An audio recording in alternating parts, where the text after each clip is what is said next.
अज्ञानतिमिरान्धस्य ज्ञानञ्जनशलाकया चक्षुरुन्मिलितं येन तस्मै श्रीगुरुवे नमः।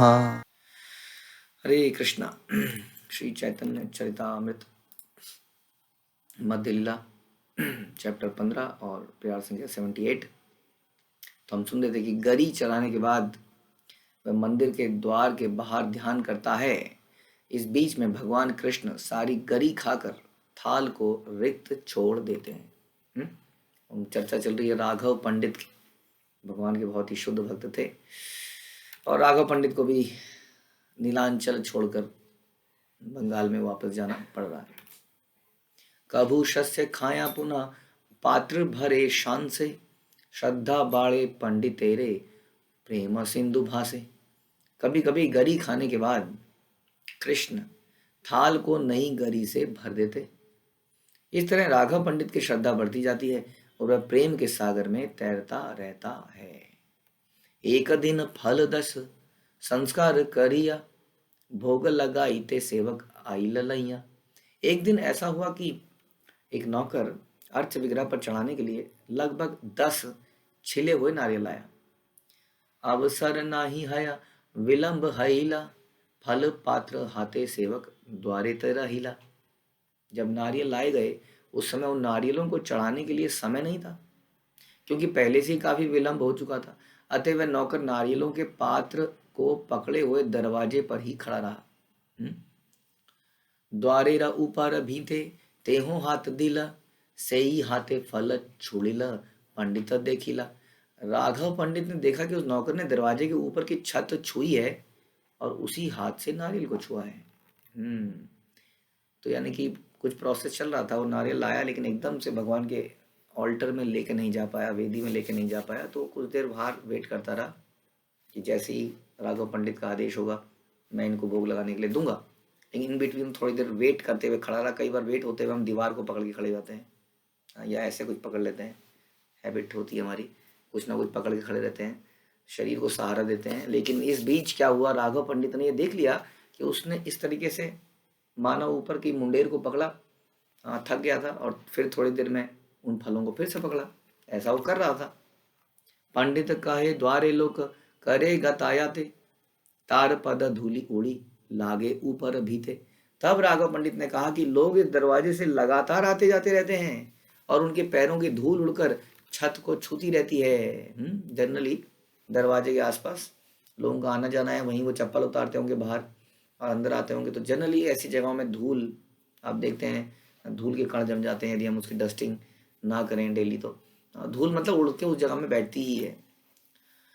फिर क्या होता है, सही भीते हाथ दिया फल पर शिला, कृष्ण योग्य नहे फल अपवित्र हैला। तुमने दरवाजे के ऊपर की छत छूकर नारियलों को स्पर्श किया है, अब ये कृष्ण पर चढ़ाने लायक नहीं रह गए क्योंकि ये दूषित हो गए हैं। इतना इससे पता चलता है कि कैसे हमारे शुद्धता होनी चाहिए हमारे कुकिंग के सिस्टम में, भोग लगाने के प्रोसेस में। और हम तो इसके सामने कंपेयर करें तो न जाने कितनी गलतियां कर देते हैं, हम तो उसी हाथ से कई बार खा रहे होते हैं और वहीं बिना प्रॉपरली आचमन किए वहीं बना रहे होते हैं। जैसे हम पहले ही बोलते हैं, कई बार हम ऑफर्ड चीज़ों को ही रख देते हैं वहीं पर। फ्रिज में खासतौर पे ऐसा होता है, गोलमाल। इस फ्रिज में सारे गोलमाल होते हैं, फ्रिज में सारी वस्तुएं रख दी जाती हैं, ऑफर्ड अनऑफर्ड। जैसे हम पहले बता रहे थे, केक बनाया है जी, चटनी बनाई है जी, 4 दिन तो चलेगी। तभी वहीं पर सब्जियां भी रखी हैं। कई बार चटनी निकलते हल्की सी गिर भी जाती है उन्हीं सब्जियों में। इस तरह से बहुत कुछ हो जाता है और कितना इसका मतलब ध्यान रखने की आवश्यकता है। यहाँ बता रहे हैं क्योंकि हमारे चरणों की धूल कहीं पर दीवार में रखी और आपने दीवार पकड़ के फलों को पकड़ लिया तो भगवान, हमारे चरणों की धूल भगवान की ऑफरिंग में टच हो गई तो वो अपवित्र हो गए। ऐसा उनका भाव था राघव पंडित का। तो इसका मतलब कितना उनका कैसे विचार थे कि भगवान को दे रहे हैं तो कितना शुद्ध देना चाहिए। जिसका प्रोसेस इतना शुद्ध होगा उसका हृदय कितना शुद्ध हो जाएगा ना। जो बाहर की वो अंदर की हृदय को भी तो उतना ही ध्यान रखेगा ना। इसका मतलब जो इतनी छोटी छोटी बारीकियों में जाएगा वो अपने हृदय की बारीकियों में भी जाएगा। फिर जनरली आप देखेंगे जो इतनी बारीकियों में नहीं जा रहा है वो हृदय की बारीकियों में भी नहीं जाएगा। वो छोटी मोटी गलतियों को माफ कर देगा अपने आप को। हम अपने आप को बहुत माफ करते हैं पूरे दिन में, दूसरों को तो हम कभी माफ़ नहीं करते हैं, लेकिन अपने आप को हम नित्य माफ़ करते रहते हैं। एवरी सेकेंड हम माफ़ करते, कोई बात नहीं, हो गया, कोई बात नहीं, हो गया। गलती सबसे होती है, गलती इंसान से होती है, गलती है, इंसान गलतियों का पुतला है। अपने लिए हम सारे डायलॉग आपने सुना होगा बोलते हुए, कभी किसी को बोलो ना ये आपसे कैसे हो गई, हो गया, हो जाता है। तो जनरली हम लोग अपने को क्षमा कर देते हैं, लेकिन दूसरे को क्षमा नहीं करते हैं। हम्म? तो मैं ही कह रहा था कि जब व्यक्ति इतनी बारीकियों में जाता है भगवान को सर्व करने में, तो डेफिनेटली अपने हृदय की बारीकियों में जाता है, या जो अपने हृदय की बारीकियों में जाता है वही इतनी बारीकियों में भगवान को सर्व करने के लिए जा सकता है, इतनी डिटेल में जा सकता है। तो इसलिए थोड़ा सा हमें सचेत होने की आवश्यकता है। हम जानवर की तरह, है ना, हमारा रिस्पॉन्स टाइम इतना स्लो नहीं हो सकता, रिएक्टिविटी इतनी कम नहीं हो सकती। हाँ, जैसे कि जानवर थोड़े से ढीठ हो जाते हैं कई बार, बोलते हैं उठो उठो, अपनी जगह से उठते ही नहीं है, उठो, लाठी लेके, हाँ, हिलाते हैं तब जाके वो वहाँ से उठते हैं। तो ऐसी प्रवृत्ति इंसान की नहीं होनी चाहिए। कहते हैं ना, समझदार को इशारा काफ़ी, भक्त को तो ऑब्जर्वेशन से ही सीख जाना चाहिए। चल का सा कहीं से कुछ ऑब्जर्वेशन आया, oh I must change myself, मुझे अपने अंदर परिवर्तन करना आवश्यक है। हल्का सा, जितना व्यक्ति, इसलिए कहते हैं ना ज़्यादा सेंसिटिव है टुवर्ड्स द एक्सटर्नल, जो लर्निंग ले रहा है वो संसार समझ, उतना ही समझदार व्यक्ति है। आप बच्चे को रटा रटा के हम उसको कुछ नंबर ले आते हैं 80%, 90%, ज़बरदस्ती माएँ घोट घोट के उसके मुंह में डाल देती है। बड़ा सेंसिटिव मामला है। बच्चे के नंबर कम आ गए तो माओ को लगता है कि मेरी इज्जत, हाँ, बाजार में चली गई। इतनी टेंशन हो जाती है, एग्ज़ाम है, चाहे बाकी टाइम पढ़ाए ना पढ़ाए, हालत ख़राब है। घरों में कई बार प्रभु जी बोलते हैं, प्रभु जी बहुत माहौल ख़राब है, एग्ज़ाम चल रहे हैं, चीखना चिल्लाना हो रहा है ज़बरदस्त तरीके से।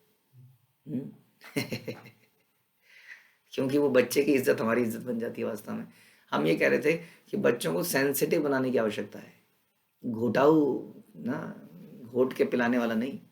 इसलिए कहते हैं यदि उनका चरित्र ज़बरदस्त होगा, हाँ, प्रातः काल में जल्दी उठना, जल्दी सोना, रिस्पेक्टफुल तरीके से बोलना सभी से, हाँ, यानी कि बड़ा सा, अरे बेटा तूने ऐसे कैसे बोल दिया उनको, यू मस्ट से सॉरी।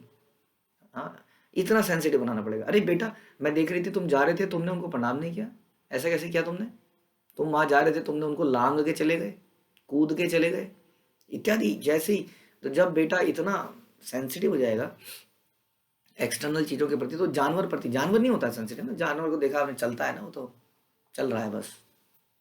इंसान सोच रहा है, कौन देख रहा है, कौन क्या बोल रहा है, कहीं कुछ गलत तो नहीं देख रहा। इंसान हमेशा ये नहीं सोचता कि मैं गलत कर रहा हूँ कि नहीं। सही व्यक्ति ये सोचता है कि क्या मुझे गलत समझा जा रहा है कि नहीं। इतना सेंसिटिव, माना मैं गलत नहीं हूँ लेकिन मुझे गलत समझा जा रहा है, तो इतना सेंसिटिव होता है, तो उसको भी रोक लेता है, क्योंकि मुझे गलत समझा जा रहा है इसलिए मैं इसको नहीं करता हूँ।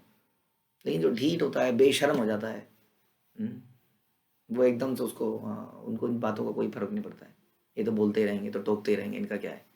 तो इस ये मैं करता आपको, आपने हम अपने को, अपने बच्चों को इन चीज़ों के प्रति थोड़ा सेंसिटिव बनाना है। तो क्या होगा, इससे क्या होता है कि ऑब्जर्वेशन बहुत ज़्यादा हो जाती है हमारी। We learn by observation.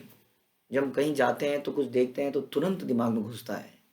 यही फ़र्क है जो एक ऐसा छात्र का जो बिना पढ़े आगे बढ़ जाता है, कम पढ़े आगे बढ़ जाता है, और एक है जो घुटाई घुटाई करके भी आगे नहीं बढ़ पाता है, क्योंकि ओवरऑल डेवलपमेंट की ज़रूरत है।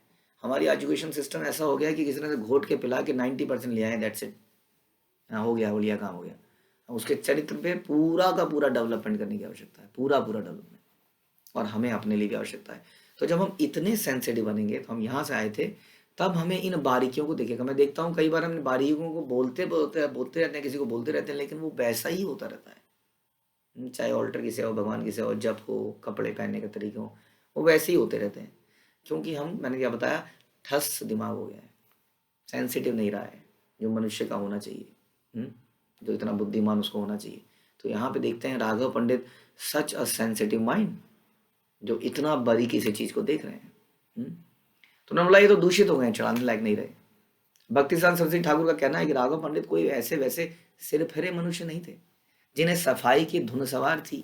देखिए, कृष्ण से संबंधित काम है, इसलिए ये परफेक्ट है। हाँ, कई माताएं भी हमने ऐसा देखा है, हाँ, डस्टिंग नहीं करेंगे तो जप नहीं कर पाएंगे। डस्टिंग करने में प्रभु जी 1 घंटा लगता है, अपने सोफे की एक एक परत को साफ करना ही होता है। हाँ, एक एक हैंडल के नीचे भी कहीं घुसी हुई धूल हो तो कई बार सनक भी होती है। तो ये बता रहे हैं प्रभुपाद के कोई सरफरे सनकी नहीं थे, कई बार लोग एक्स्ट्रा सफाई के लिए सनकी हो जाते हैं। ऐसा नहीं बता रहे, वे संसारी व्यक्ति नहीं थे निम्न चेतना होने पर भी। पर जब कोई व्यक्ति किसी भौतिक वस्तु को आध्यात्मिक मान लेता है तो भौमयी जगी कहलाता है। राघव पंडित कृष्ण के सनातन दास थे। वे जितनी भी वस्तुएं देखते थे वे सब भगवान की सेवा से संबंधित थी। वे हमेशा इसी दिव्य विचार में डूबे रहते थे कि हर वस्तु को कृष्ण की सेवा में लगाया जाए। कभी कभी कुछ नौसिखिए तथा निम्न स्तर के भक्त भौतिक शुद्धि और अशुद्धि के धरातल पर राघव पंडित का अनुकरण करने का प्रयत्न करते हैं, किंतु ऐसे अनुकरण से काम चलने वाला नहीं है। दिव्य धरातल पर ना तो कुछ उच्च है, ना निम्न है, ना शुद्ध है, ना शुद्ध है। भौतिक धरातल पर अच्छे और बुरे में अंतर किया जाता है, किंतु आध्यात्मिक धरातल पर हर वस्तु समान गुण वाली है। भौतिक जगत में अच्छे और बुरे का विचार मानसिक तर्क ही है, अतएव यह कहना कि यह अच्छा है बुरा है सब भूल है, ऐसा आगे बताया गया। एत बलि फल फेले प्राचीर लंघिया ऐचे पवित्र प्रेम सेवा जगत जनिया। राघव पंडित की सेवा ऐसी थी, उन्होंने उन नारियलों को नहीं लिया अपितु उन्हें दीवार से बाहर फेंक दिया। उनकी सेवा अनन्य प्रेम पर आश्रित है और यह सारे जगत को जीतने वाली है। उन्होंने तो अनऑफर्ड नारियल ही फेंक दिए। कई बार तो हम बचा हुआ बासी खाना भी नहीं फेंक पाते हैं। बचा हुआ है, बहुत टेस्टी बने थे कोफ्ते, कैसे दे दें किसी को, कल खा लेंगे ना, कल मॉर्निंग में थोड़ा सा खा लेंगे, रख लेते हैं फ्रिज में। दिया नहीं जाता है हमसे, निकाला नहीं जाता है, जबकि हमने यही बोला है कि क्यों रखना है फ्रिज में ये सब चीज़ें। इससे स्वास्थ्य, पता है आपको, अगर आप पढ़ेंगे ध्यान से फूड एंड न्यूट्रिशन जो हम बच्चों को पढ़ा रहे हैं, ये बड़ा हार्मफुल है, एसिडिक हो जाता है खाना। इसलिए भगवान में भगवद गीता में भी कहते हैं कि 3 घंटे से बासी खाना खाना ही नहीं चाहिए। आजकल तो कल्चर ही ऐसा है, हम कहते हैं फ्रिज में रखा हुआ बासी थोड़ी है, बासी है 100%। हाँ, एसिडिक हो जाता है, एसिडिटी पैदा करता है। तो वैसे भी नहीं खाना चाहिए स्वास्थ्य के हिसाब से ही, और उसमें अशुद्धियाँ हो ही नहीं है अंदर जब रखे जा रहे हैं उसको। तो जरा ध्यान रखना चाहिए इन चीज़ों का। यहाँ ही बता रहे हैं कि उन्होंने तो उसको फेंक ही दिया। तबे यार नारी केल संस्कार कराइला परम पवित्र करी भोग लगाइला। इसके बाद राघव पंडित ने दूसरे नारियल मंगाए, उन्हें साफ कराया, छिलवाया, बड़ी सावधानी से अर्च वगैरह को खाने के लिए अर्पित किया। आई थिंक यहाँ पे लिखा नहीं है कहीं पर, या तो चैतन्य मंगल में एक घटना थी, उसमें बताया था कि बहुत दूर से नारियल लाए गए थे, बहुत दूर से नारियल लाए थे, स्पेशल नारियल मंगाए थे उन्होंने, क्योंकि वो आपने सुना था ना, वो हमेशा इसी खोज में रहते थे कहाँ मीठा नारियल मिलेगा। और एक बार उन्हें पता लगा वो बहुत दूर, इतने कोस दूर मीठा नारियल मिलता है, ऐसा हमने सुना भी था, 20 मील दूर। तो वहाँ से वो नारियल लाए और वहाँ पे नारियल लगाए और गलती से बस हाथ रख दिया, और क्या किया, हाथ टच ही तो किया है, कौन सा नारियल के पानी के अंदर हाथ टच कर दिया, फिर भी उसको फेंक के दोबारा वहाँ से मंगाए गए। तो ऐसा उनका भाव था उन्हें। तो उसके बाद राघव पंडित ने दूसरे मंगाए, उन्हें साफ कराया, बड़ी सावधानी से अर्थ विग्रह को खाने के लिए अर्पित किया। एई मत कला आम्र नारंग कांठाल यहाँ यहाँ दूर ग्रामे सुनिया छे भाल। इस तरह उन्होंने उत्तम केले, आम, नारंगी, कटहल दूर दूर के गांवों से जिन जिन उत्तम फलों के विषय में सुना सबको एकत्र किया। हम ऐसा करते हैं ना कि कहीं गए, अच्छा कहाँ जा रहे हो, इलाहाबाद जा रहे हो, हाँ इलाहाबाद मतलब प्रयाग वहाँ के अमरूद बड़े फेमस हैं, तो जी अमरूद खाने हैं, अमरूद लेंगे। अच्छा आगरा जा रहे हैं तो पंछी पेठा लेके आएंगे। तो समझ लीजिए अभी हम ये अपने बारे में सोचते हैं। समझ लीजिए जहाँ हम जाते हैं ऐसी चीज़ों को हमें भगवान के बारे में सोचना है। ओ ये हम भगवान को देंगे, लेके जाएंगे, भगवान को भोग लगाएंगे, इस तरह का विचार हमारे हृदय में आना चाहिए। अपने से बदल के बस कृष्ण को रिप्लेस करना है। इस तरह उन्होंने उत्तम केले, आम, नारंगी, कटहल जहाँ जहाँ जो बढ़िया मिलता था वो लेते थे और भगवान को ऑफर करते थे। बहुमूल्य दियानी करी आयतन पवित्र संस्कार करी खरे निवेदन। ये सारे फल दूर दूर के स्थानों से काफी ऊंची कीमत देकर एकत्र किए गए, फिर उन्हें बड़ी सावधानी और सफाई से काट कर राघव पंडित ने उन्होंने अर्च विग्रह को अर्पित किया। बढ़िया बढ़िया एकदम फल फ्रूट। एतम मत व्यंजनेर शाक मूल फल एई मत चिड़ा हुड़ुम संदेश सकल। इस तरह राघव पंडित बड़ी सावधानी और ध्यान से पालक, अन्य सब्जियां, मूली, फल, चिड़ा, चूर्णित चावल तथा मिठाइयाँ तैयार करते थे और राघव पंडित के बारे में सुनेंगे आप कि राघव की पंडित की पूरी एक मतलब एक समझ लीजिए बैलगाड़ी जैसी आती थी, जिसमें छोटे छोटे बर्तन होते थे इतने। आप आई थिंक ये भी हमने चैतन्य मंगल में ही सुना था, छोटे छोटे बर्तन और उसमें कई तरह के आचार, ऐसा प्रसाद राघव पंडित लाते थे जो खराब ना हो, ताकि चैतन्य महाप्रभु उसको खाते रहें। अब चैतन्य महाप्रभु के बाद जब ये बंगाल से लोग आते थे तो इतना प्रसाद हो जाता था कि कमरे भर जाते थे। क्योंकि वो आते थे ना साल में एक बार। अब वो धीरे धीरे पहले सबका खा लेते थे, लेकिन राघव पंडित की जो पोटलियां थी उनको नहीं खोलते थे, और राघव पंडित की पोटलियों को वो पूरे साल खाते थे, एक एक चीज़ को, उनकी मठरियाँ, उनके अचार, उनके एक एक चीज़ पूरे साल खाते थे कि उसमें इतना प्रेम था उनके अंदर। और राघव रसोई, हम लोग पानीहाटी गांव गए थे, आप यदि हमारे साथ यात्रा में गए थे पानीहाटी, मायापुर जाने से पहले हम लोग पानीहाटी गए थे, गंगा जी के किनारे पर, वहाँ इस्कॉन का बड़ा सुंदर मंदिर है। तो वहाँ पर है राघव रसोई, राघव पंडित का घर, उनकी बहन दमयंती जी का घर। और ऐसा बताया जाता है कि राघव पंडित कौन थे?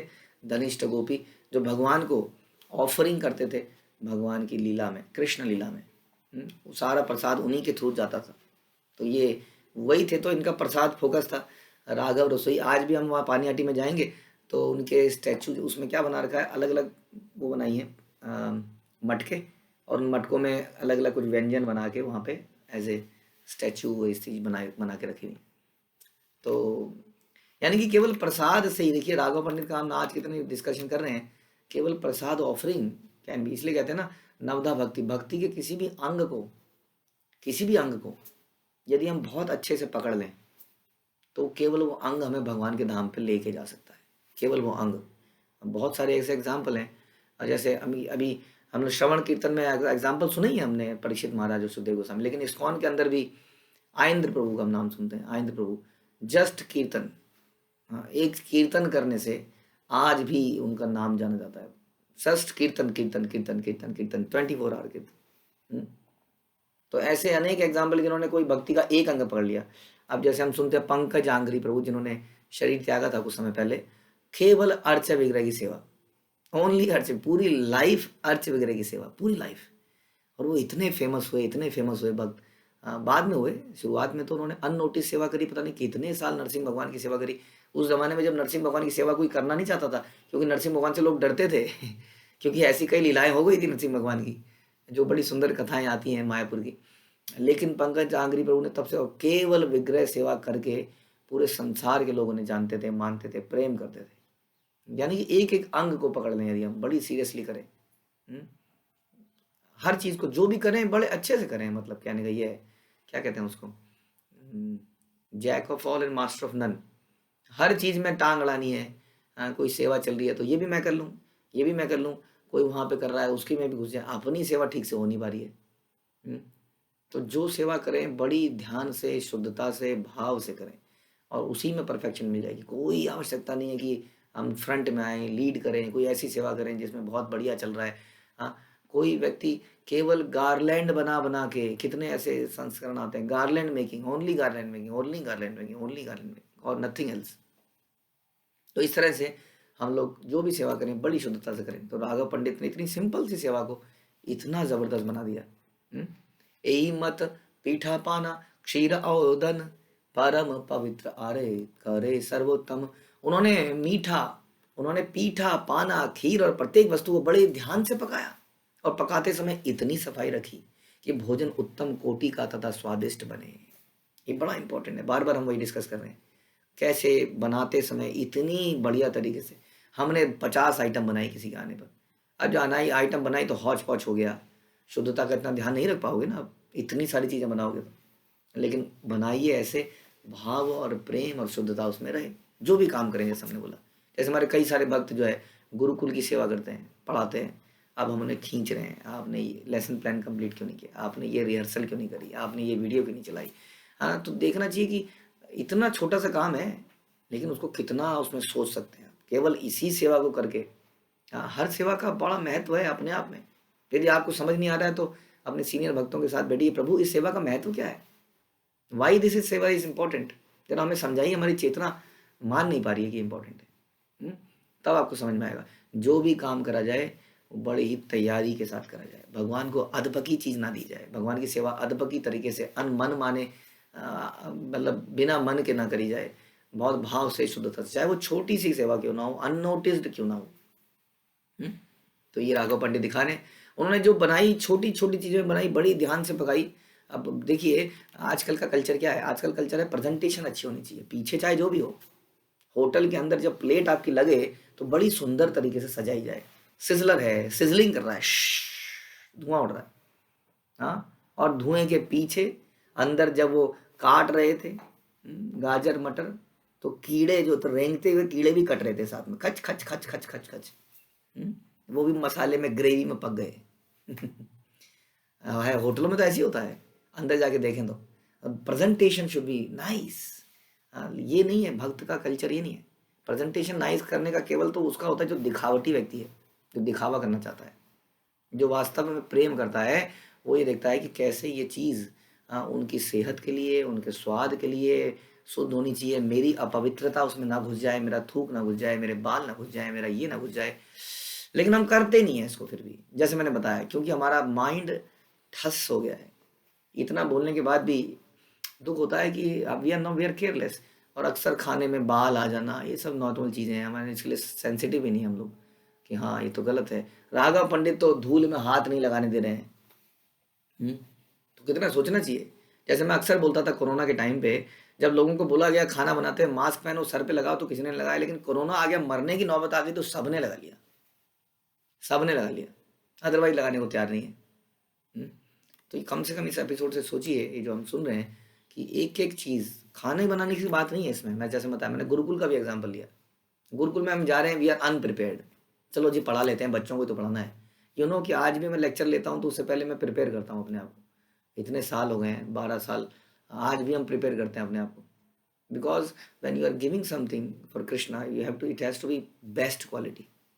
हमारी चेतना बेस्ट क्वालिटी, हमारा प्रोसेस बेस्ट क्वालिटी, इस तरह से हमें सोचना चाहिए। जो भी आप कर रहे हैं बेस्ट तरीके से कीजिए। तो उन्होंने बहुत ही ध्यान से पकाया, उत्तम कोटि का स्वादिष्ट बनाया। काशमदि आचार आदि अनेक प्रकार, गंध वस्त्र अलंकार सर्व द्रव्य सार। राघव पंडित काशमदि जैसे सभी प्रकार के आचार भी भोग लगाते। उन्होंने विविध सुगंधियां, वस्त्र, गहने और अच्छी सी अच्छी वस्तुएं अर्पित की। एई मत प्रेमेर सेवा करे अनुपम, यहाँ देखी सर्वलोकेर जुड़ाया नयन।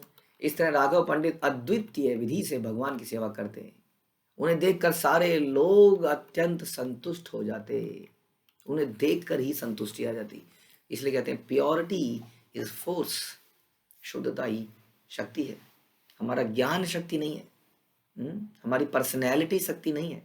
हाँ वाह, what a good looking person, ये प्रचार करेंगे तो मजा आ जाएगा, बोगस। हमारी शुद्धता ही शक्ति है, ये हमें ध्यान रखना होगा।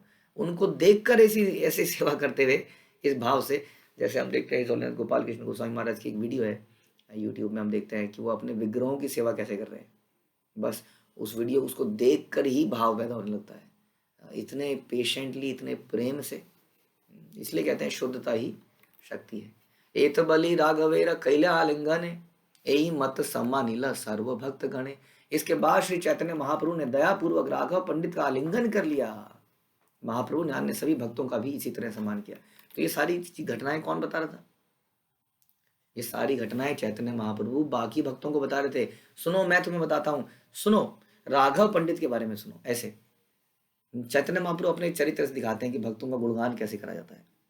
रूप गोस्वामी के बारे में, सनातन और रूप के बारे में कई बार चैतन्य महाप्रभु बताते थे। जो सनातन और रूप थे वहां पर सबसे जूनियर थे, हमारे लिए तो सबसे सीनियर है, लेकिन वो पंच तत्वों के बीच में बैठे हैं। और पंच तत्वों को हरिदास ठाकुर को रोक के बोलते थे, सुनो मैं तुम्हें रूप के बारे में बताता हूँ, मैं तुम्हें सनातन के बारे में बताता हूँ, ये ऐसे हैं, ये ऐसे हैं। और सारे भक्त बोलते थे हरि हरि हरि हरि, प्रसन्न चित्त सब लोग। तो ये भगवान का नेचर है कि वो भक्तों का गुणगान करते हैं। यहाँ राघव पंडित का गुणगान सभी को कर रहे हैं। शिवानंद सेन कहे करिया सम्मान, वासुदेव दत्तेर तुम्ही करिह समाधान। महाप्रभु ने शिवानंद सेन से भी आदरपूर्वक कहा, वासुदेव दत्त का ठीक से ध्यान रखना। अब शिवानंद सेन आपस में अपने आप में एक जबरदस्त पर्सनैलिटी है, जिन्होंने अपने आप को एक तरह से समाप्त कर रखा है। केवल इस यात्रा को ठीक से हो जाए, यात्रा में प्रसाद है, यात्रा में ट्रैवलिंग है, टू एंड फ्रो है, बहुत कुछ है, किसी पे पैसे नहीं है, किसी पे पैसे हैं, किसी को ये खाना है, किसी को वो खाना है, पूरे टाइम कुत्ते तक का ध्यान रखते थे यात्रा में चलने वाले। तो शिवानंद सेन भगवान के बहुत प्रिय भक्त थे। तो इन्होंने केवल यात्रा मैनेजमेंट में परफेक्शन पाली। एक और सेवक जिन्होंने केवल यात्रा यात्रा यात्रा और भगवान के इतने प्रिय बन गए, सबके इतने प्रिय बन गए केवल एक सेवा से। कैसे सभी, किसी का दिल न दुख जाए, सभी को आराम मिले, सभी को प्रेम मिले, सारी व्यवस्थाएं भी ठीक से हो जाए, कितना सोचना पड़ता था। तो शिवानंद सेन ऐसे भक्त थे, तो भगवान ने उनको बोला बड़े प्रेम से कि वासुदेव दत्त का ठीक से ध्यान रखना, क्योंकि उनका काम यही था ध्यान रखना। परम उदारी हूँ ये दिन ये ऐसे, से ही दिन व्यय करे ना ही राखे शेषे।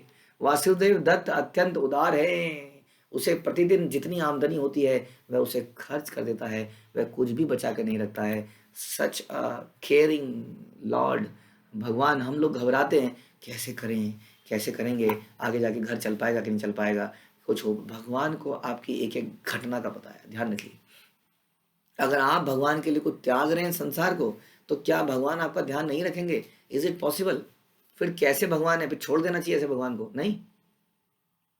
यदि वो हमारी चेतना की रक्षा नहीं, ऐसा हो सकता है क्या? भगवान कहते हैं कौन त्या प्रति जानी नामे भक्त्या प्रणश्यति। हो सकता है कि आपको खाने के लिए वास्तव में कमी हो जाए, लेकिन फिर भी भगवान आपका पतन नहीं होने देंगे। जैसे हम कहते हैं कि मृत्यु तो अवश्यम भावी है, लेकिन क्यों ना भगवान के लिए मरा जाए। यहाँ पर वासुदेव दत्त जितना कमाते थे सब खर्च कर देते थे, और Krishna is worried about him, worrying about him. भगवान को कितना चिंता है चैतन्य महाप्रभु को। जरा इसका ध्यान रखना, ये अपने लिए कुछ नहीं बचाता है, ये सब कुछ मेरी सेवा में लगा देता है, इसका ध्यान रखो भाई। कौन उसका ना, भगवान की इच्छा मात्र से सृष्टि की रचना हो जाती है। इच्छा, भगवान बोलते हैं let there be life. Bible कहती है, और संसार क्रिएट हो गया इच्छा मात्र से। इच्छा शक्तियां, भगवान को आदेश नहीं देना पड़ता, भगवान इच्छा करते हैं और शक्तियां चल पड़ती हैं। तो भगवान अगर किसी भक्त के बारे में ऐसा सोचेंगे तो कैसे उसका नाश होगा। इसलिए हम लोग डर रहते हैं। भगवान कहते हैं माँ सुचा मामेकम शरणम व्रज, मेरी शरण में तो आओ, त्याग दो सब कुछ, डोंट वरी, माँ सुचा। लेकिन हमें भय रहता है, क्योंकि हमें लगता है कि ये मुझे बचाएगा, ये धनी तो मुझे बचा रहा है, ये संबंधी तो मुझे बचा रहे हैं, यही तो मुझे बचा रहा है। हाँ, और कितने एग्जाम्पल हम सुन चुके हैं ध्रुव महाराज के, नारद मुनि के, जिन्होंने जंगलों में तपस्या करी, भयंकर जंगलों में, बिल्कुल बालक की उम्र में, 5-5 साल के बालकों की उम्र में, और उनकी भी भगवान ने रक्षा करी वास्तव में। तो इसलिए पहले तो रिस्क तो लेना पड़ेगा। No pain no gain, high is the risk high is the return. इसलिए हालांकि ये सब हम गुरु परंपरा के आदेशों के अनुसार और राय के अनुसार ही करते हैं। तो वो भगवान इतना चिंतित है उनके प्रति कि इन्होंने सब कुछ त्याग दिया, सब कुछ कर देता है, कुछ भी बचा कर नहीं रखता। कृष्ण सोच रहे हैं उसके बारे में। यदि हम कृष्ण के चिंतन में हम आ जाएं तो ये तो एक्सीलेंस है। इससे बेहतर क्या हो सकता है कि भगवान हमारे बारे में सोचने लगे। जैसा भक्ति सिद्धांत सरस्वती ठाकुर कहते थे, कूदने की जरूरत नहीं है। लोग क्या करते हैं, मंदिरों के दर्शन खुलते हैं जगन्नाथपुरी या किसी स्पेशल जगह में, एक दूसरे के ऊपर चल के कुचल के दर्शन कर, हाँ मैंने दर्शन पा ली, मैंने पा लिए, मैंने पा लिए। एक बेचारा पीछे ही दबा रह गया, मैं तो पा ही नहीं पाया। तो क्या दर्शन पाके आप स्पेशल बन गए, बैकुंठ चले जाएंगे आप लोग? बिल्कुल ऐसा नहीं होगा, बिल्कुल नहीं होगा। रोज के रोज दर्शन करते रहिए, दिन में 40 बार दर्शन कीजिए, क्योंकि हमारे अंदर ह्यूमिलिटी नहीं है, सर्विंग एटीट्यूड नहीं है। हम दूसरों को कुचल के आगे बस दर्शन पाना चाह रहे हैं, यूजलेस, कुछ नहीं हो पाएगा इससे।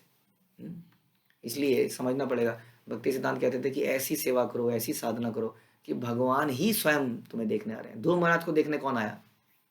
स्वयं भगवान आए वहां पर उन्हें दर्शन देने के लिए।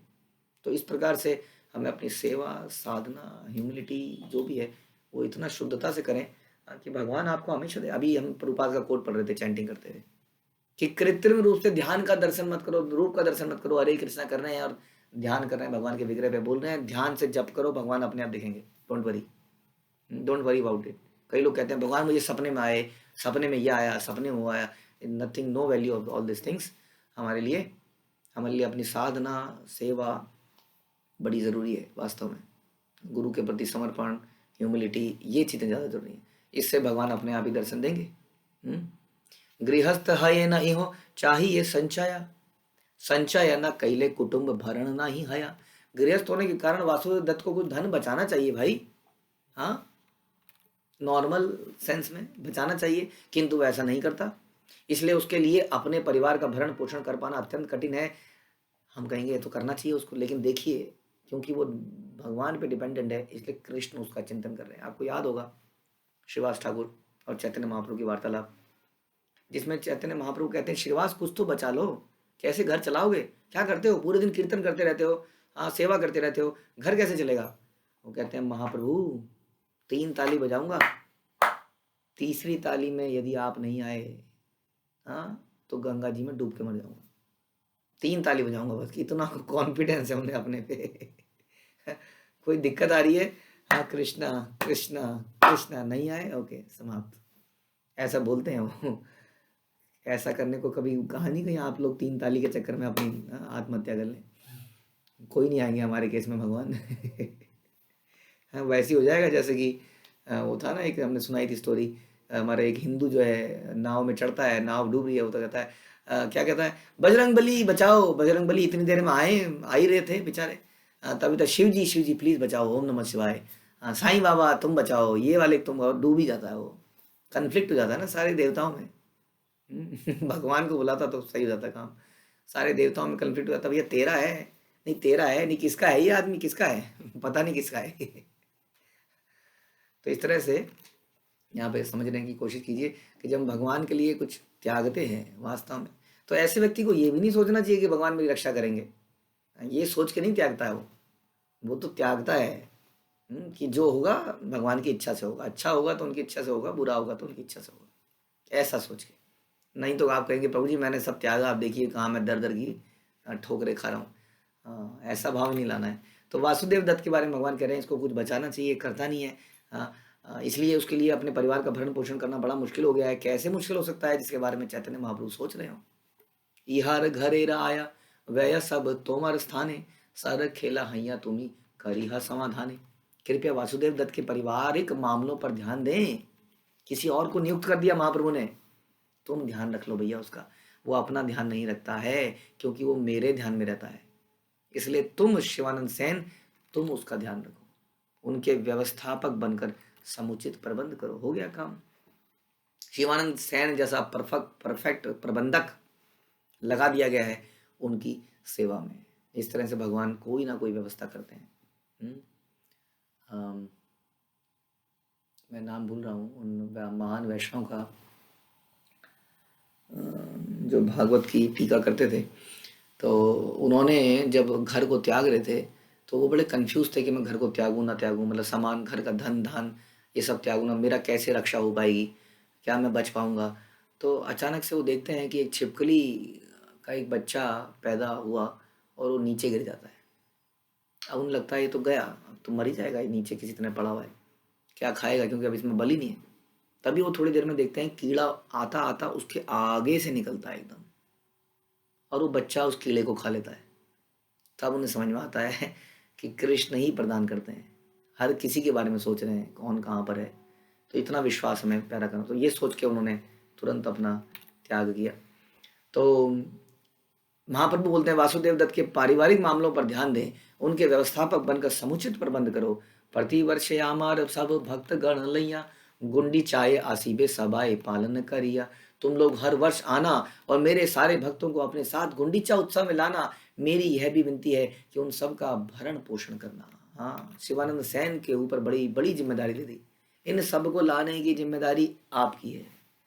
और हमारे अंदर कई बार कोई स्किल होती है तो हम बड़े उससे गर्वित हो जाते हैं। शिवानंद सेन को ये जो स्किल दी ये किसने दी, ये भी कृष्ण ने दी। यानी कि हमारे अंदर कोई गुण है, कोई योग्यता है, वो भी कृष्ण का दिया हुआ है, और उसी को हमें भगवान की सेवा में लगाना है। उससे कभी अहंकारी हम हो नहीं सकते। क्यों? क्योंकि वो भी तो कृष्ण ने दी है। यदि आपके पास केयर करने के लिए 15 लोग दे दिए गए हैं, 20 लोग दे दिए गए हैं, मर गया हूँ क्या करूँ, मेरे पर दिए जा रहे हैं, या किसी व्यक्ति पे ज़्यादा सेवाएं हैं, तो या तो गर्वान्वित हो जाता है या फ्रस्ट्रेट हो जाता है। उसको सोचना चाहिए कि यदि सेवाएं हैं तो सेवा करने की जो योग्यता उसके पास है वो भी भगवान ने दी है, गुरु ने दी है, उसको भगवान की सेवा में लगाना है।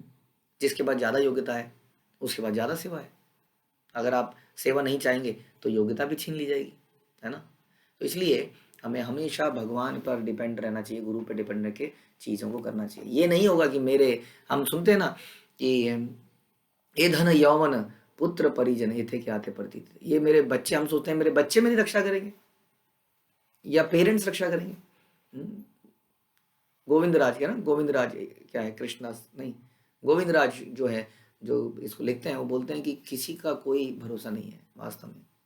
कमल दल जल जीवन टलमल, जैसे कमल के पत्ते पर एक बूंद गिरती है और वो लुढ़क के नीचे गिर जाती है, टिकती नहीं है उसके अंदर क्योंकि उसमें चिकनाई होती है।